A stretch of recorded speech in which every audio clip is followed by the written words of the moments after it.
कल केंद्र सरकार की गाइडलाइंस के हिसाब से हमने भी छूट दी। जो जो केंद्र सरकार ने कहा भाई ये कर सकते हो, ये कर सकते हो, ये कर सकते हो, उसके हिसाब से हमने दी। आज मुझे थोड़ा सा दुख हुआ।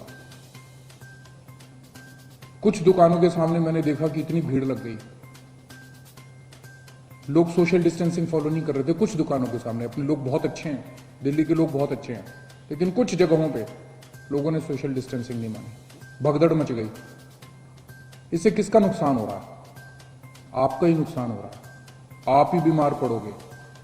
आप सोच के देखो कि अगर आप उस भगदड़ में थे और उसमें 2-4 लोगों को मान लो कोरोना था, आपको भी हो जाएगा, क्या फायदा होगा?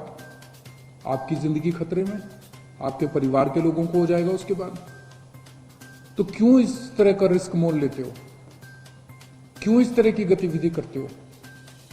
जहां जहां आज लोगों ने इस तरह की हरकत की, सही नहीं किया। कसम खा लो कि कल से हम इस तरह की हरकत नहीं करेंगे, कल से हम इस तरह की भगदड़ नहीं करेंगे, कल से हम सोशल डिस्टेंसिंग पूरी फॉलो, कल से क्यों, अभी से हम सोशल डिस्टेंसिंग पूरी फॉलो करेंगे, कहीं भगदड़ नहीं करेंगे। ये कोई मैं अपने लिए तो थोड़ी कह रहा हूं, मैं अपने आपके लिए कह रहा हूं, आपकी सेहत के लिए कह रहा हूं, आपकी जिंदगी के लिए कह रहा हूं, आपके परिवार की खुशी के लिए कह रहा हूं, अपने दिल्ली के लोगों के सेहत के लिए कह रहा हूं। और ये कोई बहुत बड़ी बात थोड़ी है, और कोई दुकान बंद नहीं हो रही, कोई ऐसा थोड़ी है कि बस 1 घंटे के अंदर कोई दुकान खुल रही है। दुकानें तो खुली हुई हैं, कल भी खुलेगी, परसों भी खुलेगी। तो इस तरह से भगदड़ करने की क्या जरूरत है?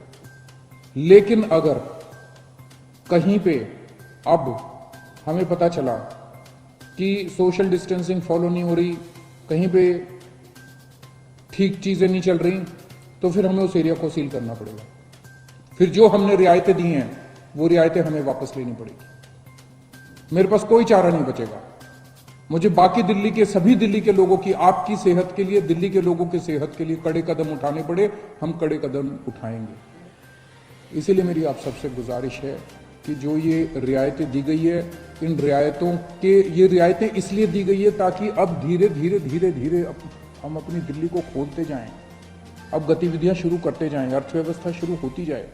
अगर हम जिम्मेदार नागरिक बन के काम नहीं करेंगे तो फिर से और कड़ाई करनी पड़ेगी।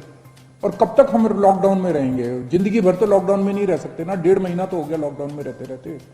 अब तो अपने को खोलना चाहिए, तो अब तो जिम्मेदारी के साथ काम करना चाहिए। और जिम्मेदारी केवल इसलिए ताकि हम लोग सुरक्षित रहें, हमारा परिवार सुरक्षित रहे।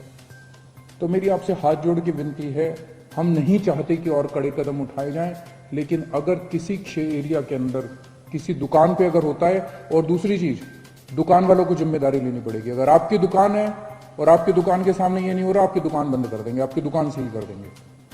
और अगर किसी क्षेत्र के अंदर कोई फॉलो नहीं हो रहा तो उस एरिया को सील कर देंगे। फिर हमें करना पड़ेगा, आपके लिए करना पड़ेगा। मुझे अपने दिल्ली के लोगों पे गर्व है, मुझे अपने दिल्ली के लोगों पे भरोसा है, विश्वास है कि हम बड़े बड़े काम करके दिखा सकते हैं। हमने बड़े बड़े काम करके दिखाए हैं। जब पूरी दुनिया डेंगू से जूझ रही थी, हमने डेंगू को हरा के दिखाया था।